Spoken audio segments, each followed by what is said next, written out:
തിരുവചന സന്ദേശങ്ങൾ ശ്രവിക്കുന്നതിനായി ഭാഗ്യവചനധാര ഇന്ന് തന്നെ സബ്സ്ക്രൈബ് ചെയ്യുക.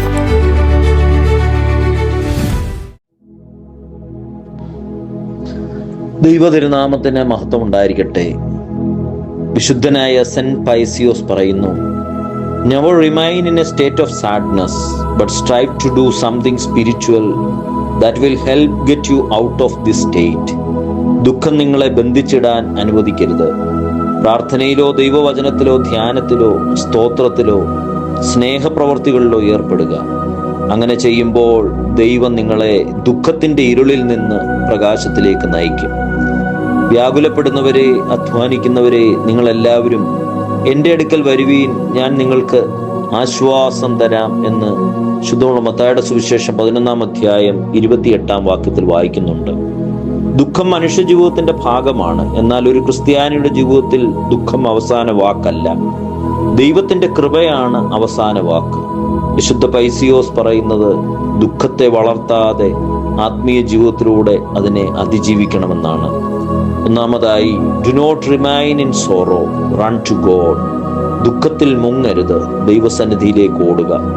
യഹോവ തകർന്ന ഹൃദയമുള്ളവർക്ക് സമീപസ്ഥനാകുന്നു, മനസ്സ് തകർന്നവരെ അവൻ രക്ഷിക്കുന്നുവെന്ന് സങ്കീർത്തനങ്ങൾ 34:18 വായിക്കുന്നു. ദുഃഖം നമ്മെ ഒറ്റപ്പെടുത്തുവാൻ ശ്രമിക്കുന്നു, എന്നാൽ ദൈവം നമ്മെ തൻ്റെ സാന്നിധ്യത്തിലേക്ക് ക്ഷണിക്കുന്നു.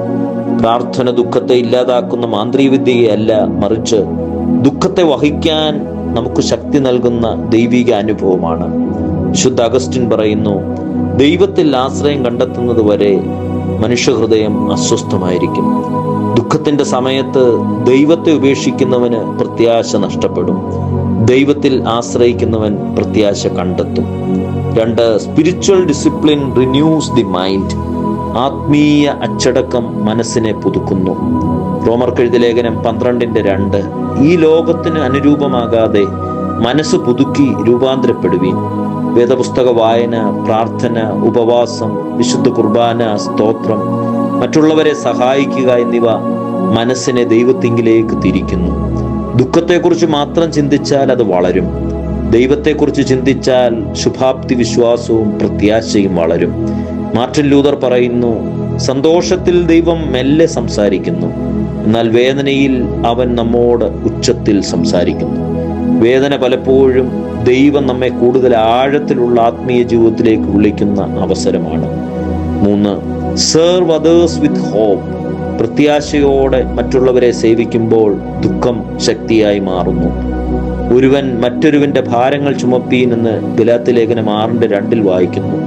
നമ്മുടെ ദുഃഖത്തിൽ മാത്രം ശ്രദ്ധ കേന്ദ്രീകരിക്കുമ്പോൾ അത് ഭാരമായി തോന്നും. എന്നാൽ മറ്റുള്ളവരെ ആശ്വസിപ്പിക്കുകയും സഹായിക്കുകയും ചെയ്യുമ്പോൾ നമ്മുടെ മുറിവുകൾക്കും സൗഖ്യം ലഭിക്കുന്നു. സേവനം ആത്മാവിന്റെ ഔഷധമാണെന്ന് മദർ തെരേസ പഠിപ്പിക്കുന്നുണ്ട്. വീണ്ടും പറയുന്നുണ്ട്, spread love everywhere you go. നിങ്ങൾ പോകുന്നിടത്തെല്ലാം സ്നേഹം വിതറുക. വിക്ടർ ഫ്രാങ്കിൾ എഴുതുന്നു, ജീവിതത്തിനൊരു അർത്ഥം കണ്ടെത്തുന്നവന് ഏത് കഷ്ടതയും സഹിക്കുവാൻ കഴിയും. ക്രിസ്ത്യാനിക്ക് ആ അർത്ഥം ക്രിസ്തുവിലാണ്. അതിനാൽ സേവനം പ്രത്യാശയുടെ പ്രകടനമാണ്. ദുഃഖം നമ്മുടെ ജീവിതത്തിലെ ഒരു അധ്യായം മാത്രമാണ്, അതൊരു മുഴുവൻ പുസ്തകമല്ല. ക്രിസ്തുവിനോടൊപ്പം നടന്നാൽ ദുഃഖം ആത്മീയ വളർച്ചയുടെ പടവുകളായിട്ട് മാറും. ഫിലിപ്പിയർ 4-ാം അധ്യായം 6-7 വാക്യങ്ങൾ.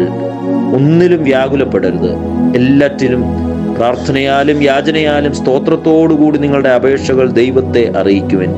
സകല ബുദ്ധിയെയും കവിയുന്ന ദൈവസമാധാനം നിങ്ങളുടെ ഹൃദയങ്ങളെയും ചിന്തകളെയും ക്രിസ്തുവേശുവിൽ കാത്തുകൊള്ളും. ദൈവം നിങ്ങളെ അനുഗ്രഹിക്കട്ടെ.